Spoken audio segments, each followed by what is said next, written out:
नमस्कार, मैं कमलेश कुमार राय। उत्तर प्रदेश में 3 माह बाद विधानसभा का चुनाव होने जा रहा है। इस चुनाव के दौरान किसानों के आंदोलन से जुड़ी समस्याएं,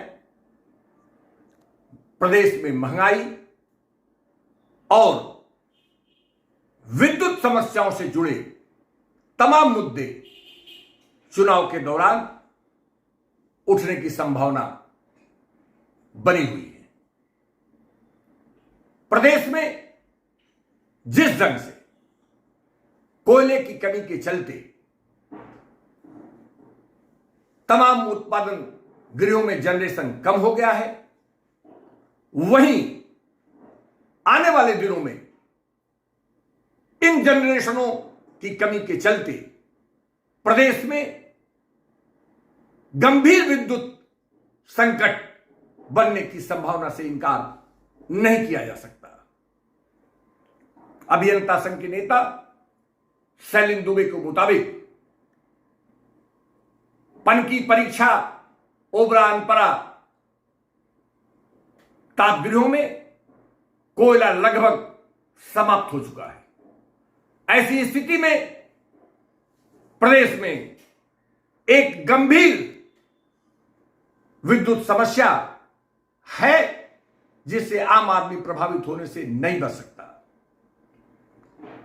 वहीं दूसरी तरफ जूनियर इंजीनियर संगठन के द्वारा जिस ढंग से अपने टाइम स्केल सहित तमाम बेतुके मांगों को लेकर एक अड़ियल रवैया अपनाया गया है और वर्क टू रूल के नाम पर अघोषित आंदोलन किया जा रहा है, उससे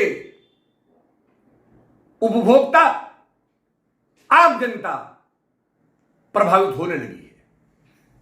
खास तौर पर देहात के क्षेत्रों से जुड़े उपभोक्ता इस आंदोलन से प्रभावित हो रहे हैं, जिसकी वजह है कि जूनियर इंजीनियर संगठन के द्वारा यह ऐलान किया गया है कि वो ऑनलाइन कोई भी काम उनके द्वारा नहीं किया जा सकता। मसलन वह इंडेंट, किसी भी काम के लिए इंडेंट उनके द्वारा नहीं दिया जा रहा है। ऐसी स्थिति में ट्रांसफार्मरों के जलने के बाद ट्रांसफार्मर सहित तमाम सामानों के लिए उनके द्वारा उपकरण, उनके द्वारा इंडेंट न देने की वजह से काम करने में रुकावट हो रही है। ऐसी स्थिति में परेशानियों का होना स्वाभाविक है। सवाल उठना लाजिमी है कि वर्क टू रूल के नाम पर इस तरीके के अघोषित आंदोलन किसी भी संगठन के द्वारा कैसे किए जा सकते हैं। उपभोक्ता मंच को पिछले दिनों अपने साक्षात्कार के दौरान जूनियर इंजीनियर संगठन के लंबे समय तक अध्यक्ष पद पर रह चुके एसी सिंह द्वारा कहा बताया गया कि संगठन सिर्फ और सिर्फ कैडर संगठन होने की वजह से इसमें जूनियर इंजीनियर ही इस संगठन के सदस्य हो सकते हैं, लेकिन जूनियर इंजीनियर से सहायक अभियंता और अधिशासी अभियंता तक पदोन्नत पाने वाले भी इस संगठन के सदस्य जो बने रहते हैं, वो किसी भी स्थिति में उसे नियम संगत नहीं माना जा सकता। लेकिन सवाल उठ रहा है कि इन नियमों की परवाह कौन करता है। जूनियर इंजीनियर संगठन तो अपने इंटरेस्ट में काम करने की वजह से अपने सदस्यों को, जो उसके पदोन्नति होने के बाद भी जो जिसे वो अपना सदस्य बनाए रखता है, वह तो समझा जा सकता है, लेकिन प्रशासन प्रबंधन इसको क्यों गंभीरता से नहीं लेता, यह भी एक बड़ा सवाल जरूर है। यही नहीं, संविदा कर्मियों के काम करने के बाद विभाग में जूनियर इंजीनियरों की जिम्मेदारी और कामों में जहां कमी आई है, वहीं उनके वैध और कथित अवैध आमदनियों में बढ़ोतरी हुई है।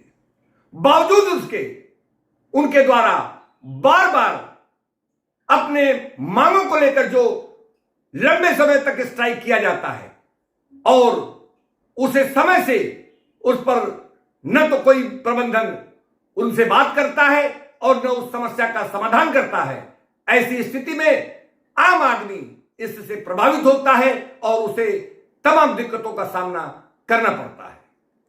एक दिन पूर्व मुख्यमंत्री योगी आदित्यनाथ के द्वारा वीडियो कॉन्फ्रेंसिंग के माध्यम से विभाग के अधिकारियों को तमाम आवश्यक निर्देश दिए गए।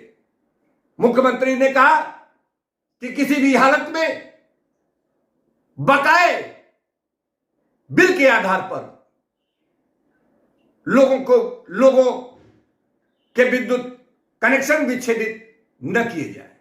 वहीं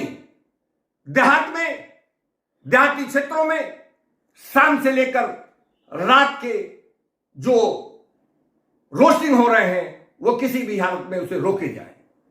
सवाल उठता है कि क्या यूपीपीसीएल प्रबंधन के द्वारा मुख्यमंत्री के संज्ञान में यह नहीं लाया गया कि जूनियर इंजीनियर संगठनों के द्वारा इस तरीके के किए जा रहे लंबे समय से लगभग 1 माह से किए जा रहे आंदोलन के चलते तमाम समस्याएं खड़ी हो रही हैं और इसे अगर समय से रोका नहीं गया, इसका समाधान प्रबंधन द्वारा नहीं किया गया तो यह समस्याएं मुंह बाए और खड़ी हो जाएंगी और जिसका खामियाजा आम उपभोक्ता को भुगतना होगा।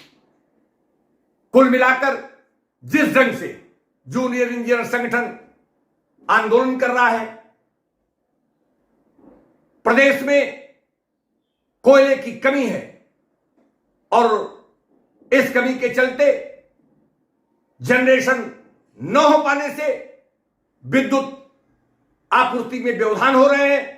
ये तमाम ऐसी समस्याएं हैं जिसको दूर करना सरकार और प्रबंधन की जिम्मेदारी है। नहीं तो आने वाले दिनों में चुनाव के दौरान विद्युत समस्याओं से जुड़े सवाल प्रमुख रूप से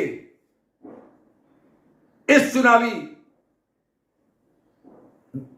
चुनाव के दौरान एक प्रमुख मुद्दा बनने से इनकार नहीं किया जा सकता। उपभोक्ता मंच के लिए आज बस इतना ही।